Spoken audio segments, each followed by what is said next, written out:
diz que haveria uma grande fome de ouvir a palavra de Deus. Muitas doutrinas começaram a morrer e entram crenças pagãs.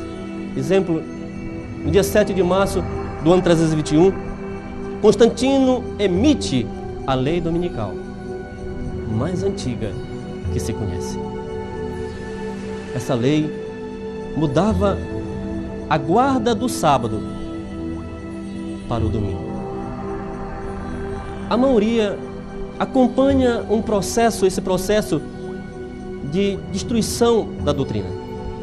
E poucos fiéis, os remanescentes, seguem, respeitando a verdade bíblica, buscando a verdade bíblica.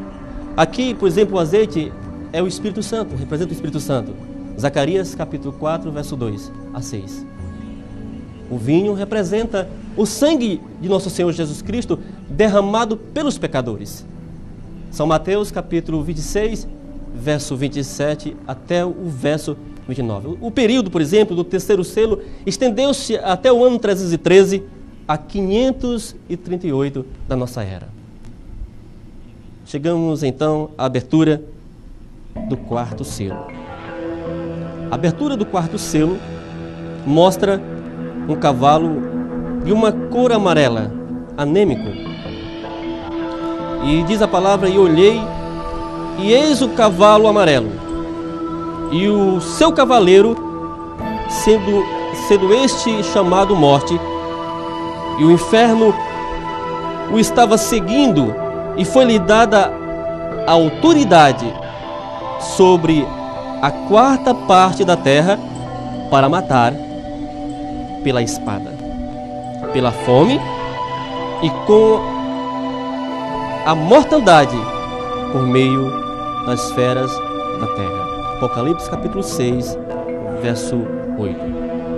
O amarelo pálido, lívido, é a cor da morte. Esse período se estendeu de 538 a 1517. Caracterizou-se pela morte espiritual da igreja, por abandono dos ensinos da Bíblia. O papado, como sistema político-religioso, moveu tenaz perseguição aos que se conservaram fiéis ao Santo Livro, fazendo perecer muitos deles. Foram tempo de terrível destruição. O tribunal da Santa Inquisição da Igreja Católica Romana levou muitos fiéis à fogueira. Jesus havia predito em São Mateus capítulo 24, verso 21, e profetizado por Daniel, conforme lemos em Daniel capítulo 7, verso 25. Capítulo 12, verso 7. Corresponde o período que vai de 538, quando entra em vigência o decreto de Justiniano, até 1517, o começo da reforma. As doutrinas puras são pisoteadas cada vez mais. Os cristãos paganizados perseguem implacavelmente pequeno remanescente fiel à doutrina bíblica. Esse período é considerado pelos historiadores seculares como Idade Média ou medieval, e pelos teólogos cristãos como sendo a Idade Escura do cristianismo.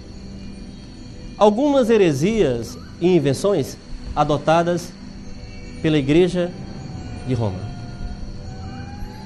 Exemplos: a doutrina do purgatório, estabelecida por Gregório I no ano 593 da nossa era. O latim, usado na oração e a adoração, foi imposta por Gregório I no ano 600 AD.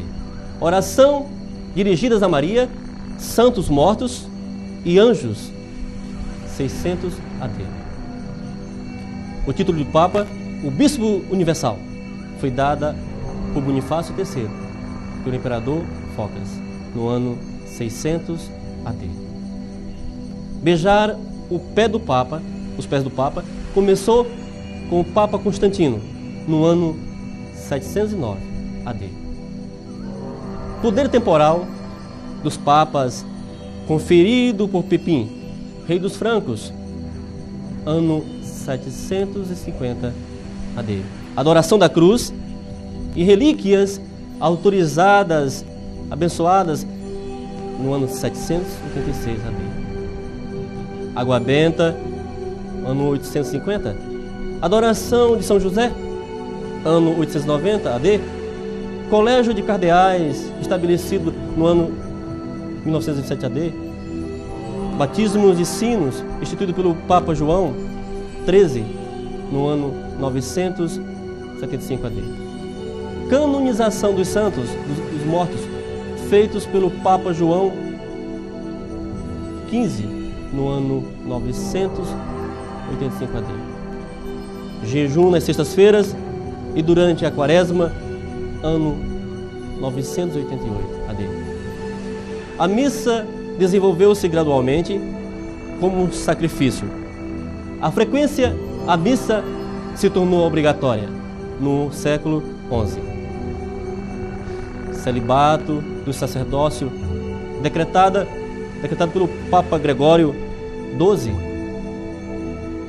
o Hildebrando, no ano 1079 AD. O rosário, as orações no rosário foram inventadas por Pedro Eremita no ano 1090.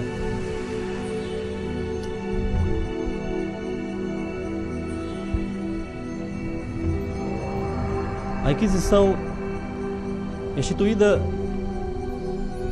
pelo Concílio de Verona no ano 1184. Vendas de indulgências, vendas de perdão no ano 1190 AD.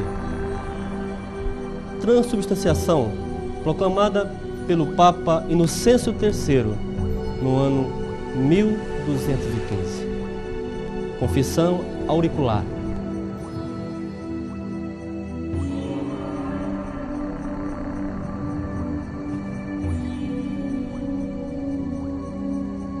Concílio de Latrão no ano 1215. Ano Domini, ano do Senhor. Adoração da Hóstia, decretada pelo Papa Honório III no ano 1220 AD. A Bíblia é proibida para os membros, é colocada no index dos livros proibidos. Pelo Concílio de Valença no ano 1229 AD. O escapular, inventado pelo Simão Stock, um monge inglês, no ano 1251 AD.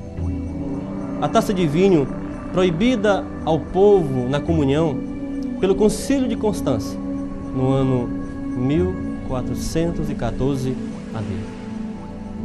O purgatório, proclamado como dogma pelo Concílio de Florença, no ano 1439 AD.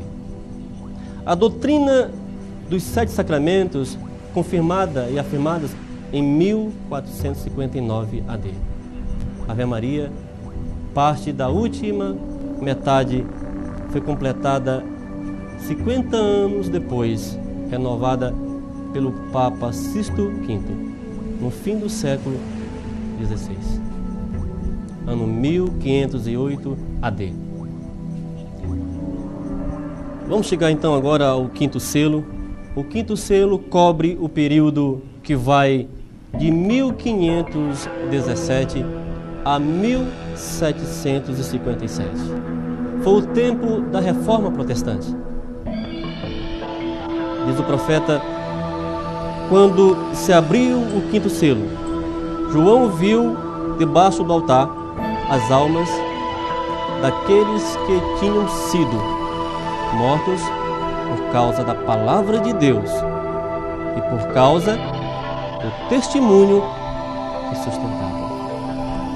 Clamaram em grande voz, dizendo: até quando, ó soberano Senhor, santo e verdadeiro, não julgas nem vingas o nosso sangue dos que habitam sobre a terra?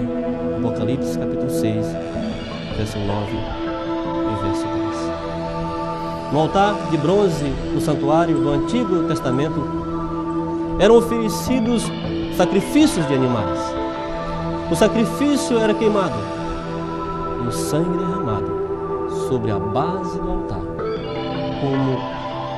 como lemos em Levíticos capítulo 4, verso 7. Muitas outras passagens bíblicas ensinam que a vida está no sangue. O símbolo é claro. O sangue dos mártires é derramado por sacrifício ao pé do altar. Esse sangue clama simbolicamente a Deus, como fez o sangue de Abel, que foi morto por seu irmão, conforme registro de Gênesis capítulo 4, verso 40. As vestiduras brancas simbolizam a dignidade que lhes confere a justiça de Cristo, mas, embora tivessem obtido vitória em Cristo, deveriam descansar na tumba por um pouco de tempo, até Jesus voltar e dar-lhe a recompensa a todos os fiéis que foram salvos. Em seguida, passamos ao sexto selo. Conforme a visão do profeta, o sexto selo são os sinais do fim do mundo, ou seja, da volta de Cristo.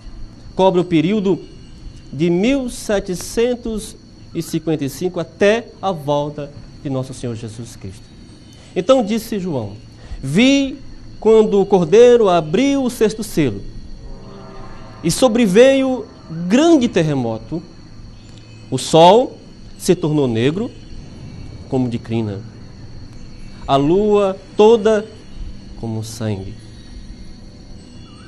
As estrelas do céu caíram pela terra, como figueira, quando abaladas por um vento forte, deixa cair os figos verdes, e os céus recolheram-se como pergaminho quando se enrola.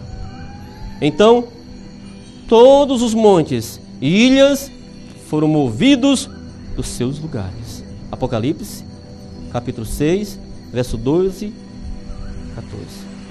O grande terremoto foi identificado como o de Lisboa, de 1º de novembro de 1755.